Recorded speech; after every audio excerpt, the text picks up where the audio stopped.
welcome to my quilt studio.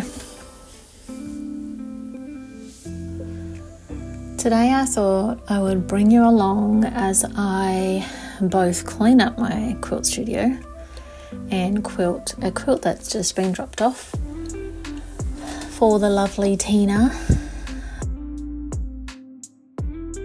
I have been very busy lately and I've been very messy. As you can see, it's quite messy.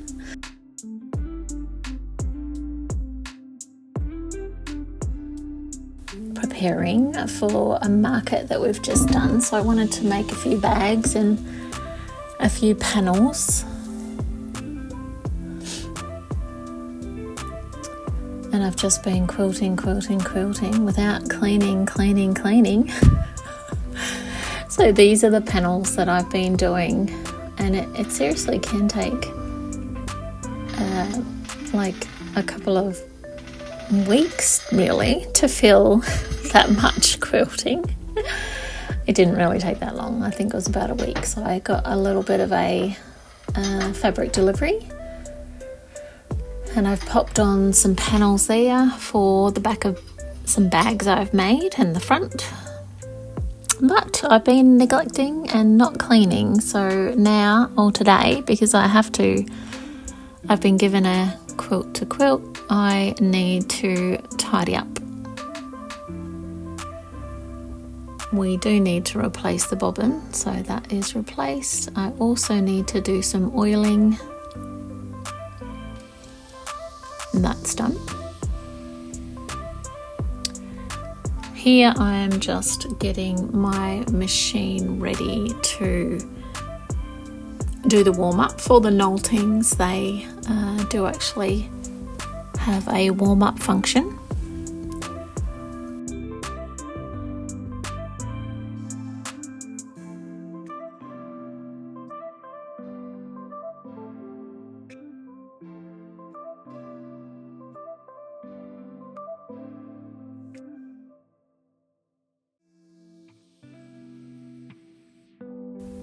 Now I'm doing a little bit of a clean up in my bobbin area, getting rid of some fluff with a brush.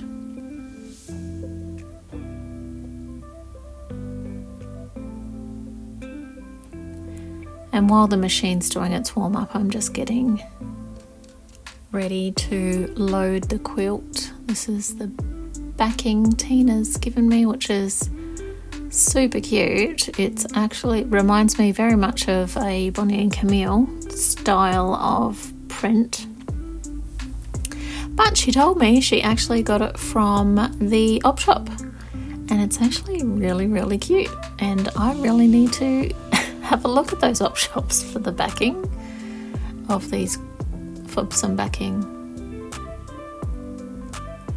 I'm just trading out my silver thread for the blush that I'm using. So I'm actually using a lovely pink called Blush, and it's 70698 in the Glide range, which is pretty much all I use. The bobbins I use are actually the pre-wound bobbins, also Glide. I use the Cool Grey 3, and for this quilt I actually use 3 full bobbins and, well, pretty much, yeah, 3 full bobbins.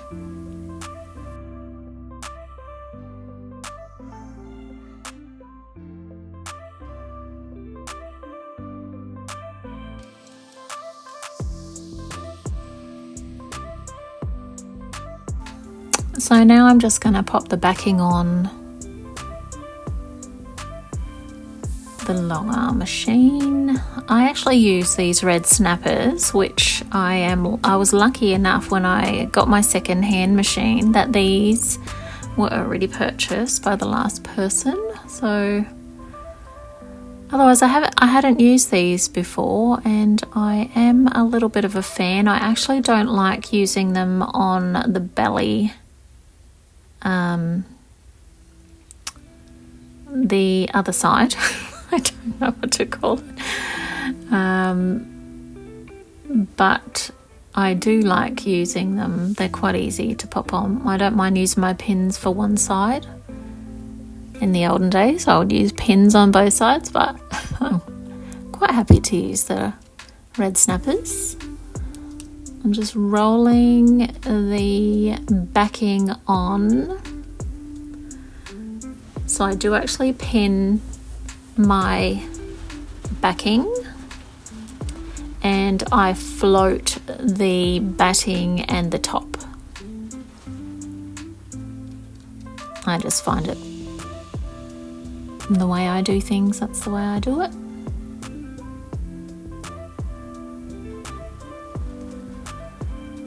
So I'm just using the T-pins to attach the other side of the backing to my pole.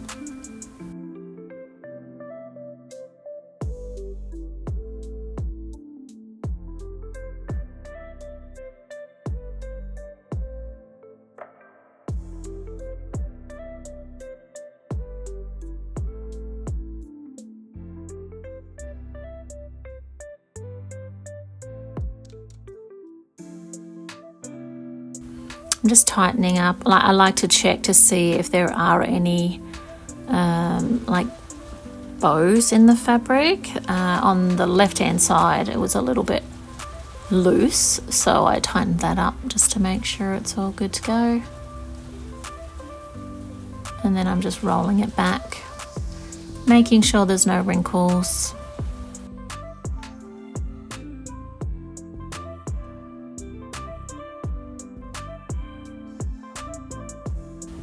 And then we're just going to pop on the batting.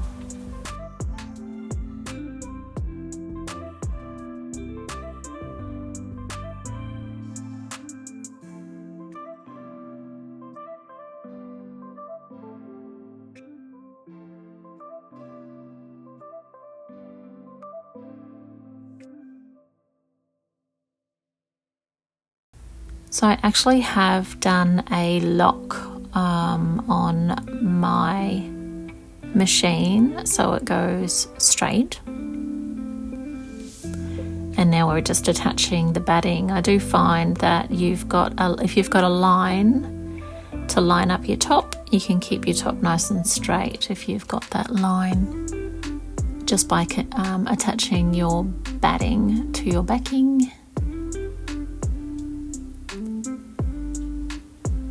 Now I haven't measured the top yet, so that's obviously how I charge. So I'm just measuring it up, and Tina's quilt was about 72 inches by 59.5 inches.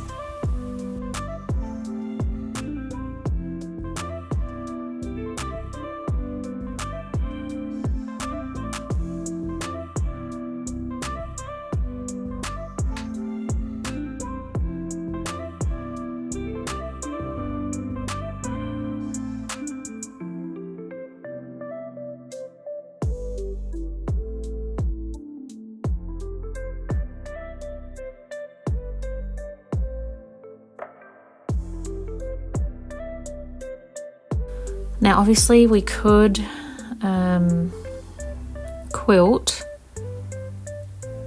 both ways, but to do less passes over the quilt, I have actually done it lengthways. So we've done it 72 inch wide by 59.5 tall.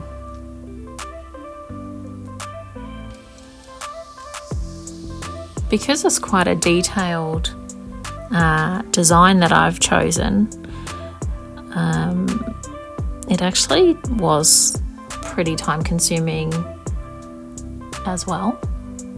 So I haven't chosen yet in this particular thing. I just knew I'm getting the quilt on. I'll decide what I'm going to quilt, or what Tina gave me free range. She said just do whatever you want, which sometimes can actually be a little bit of a blocker because you sometimes overthink and go, I don't know what to do, how can I suit this, but she did tell me it was for her granddaughter, who is, and at first I'm like, oh, a granddaughter, but anyway, her granddaughter was 30, so I'm like, I didn't want it to be too babyish, obviously. We want it to be pretty cool. And as you can see here, it took me a wee while to decide what design to do. But I do like the So Shabby Infinity Hearts by Melissa Kelley.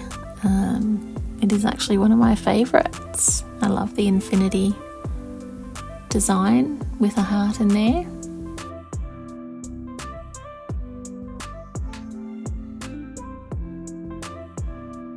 So I did my first full row before I actually did the little half one that was up the top. So you'll see me go back.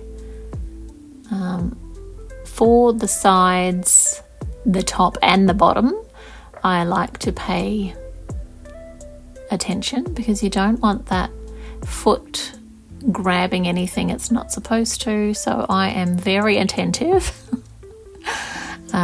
through this first pass.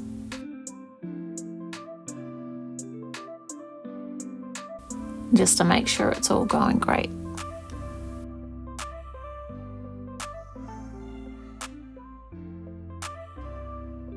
So something happened there. I think it skipped a stitch or something. So I got, actually it could have been something wrong with my thread. But anyway, I unpicked the issue.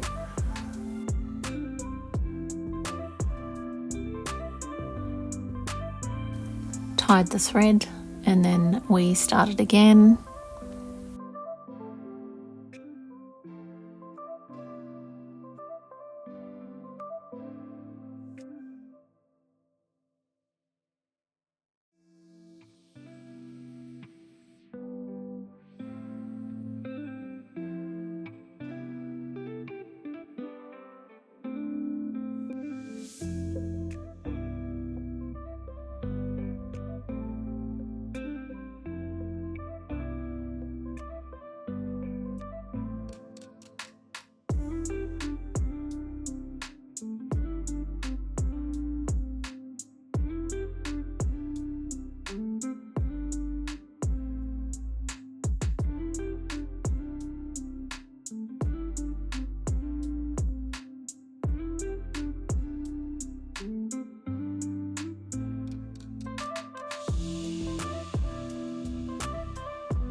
And there goes the first bobbin. So we were just using the end of what I had on there.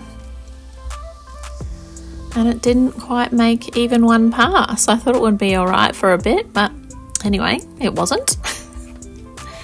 So we redid the bobbin. And with every bobbin change, I do actually have to double check the tension for the new bobbin going in. Usually they're pretty good, but it is fabulous to actually check your tension every time you put that new bobbin in. This is something I have learnt, and it is a very good rule to live by. Okay, so now I've done a few time lapses, and and we have now completed the quilt. This is actually the funnest part once you know it's done. Taking those T-pins off and unrolling.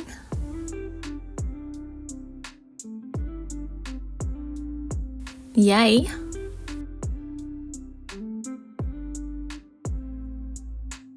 I love how quick those red snappers are.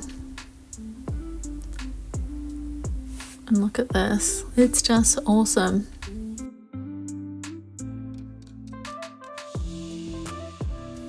And I know Tina came around and picked it up ASAP. She was very happy. And I was very happy, it's beautiful. So if you're in New Zealand and you need a long armour and you want to post your quilt or your top to me, feel free to do so. Just contact me through my website, which is www.quiltysidekick.com, and I am happy to help.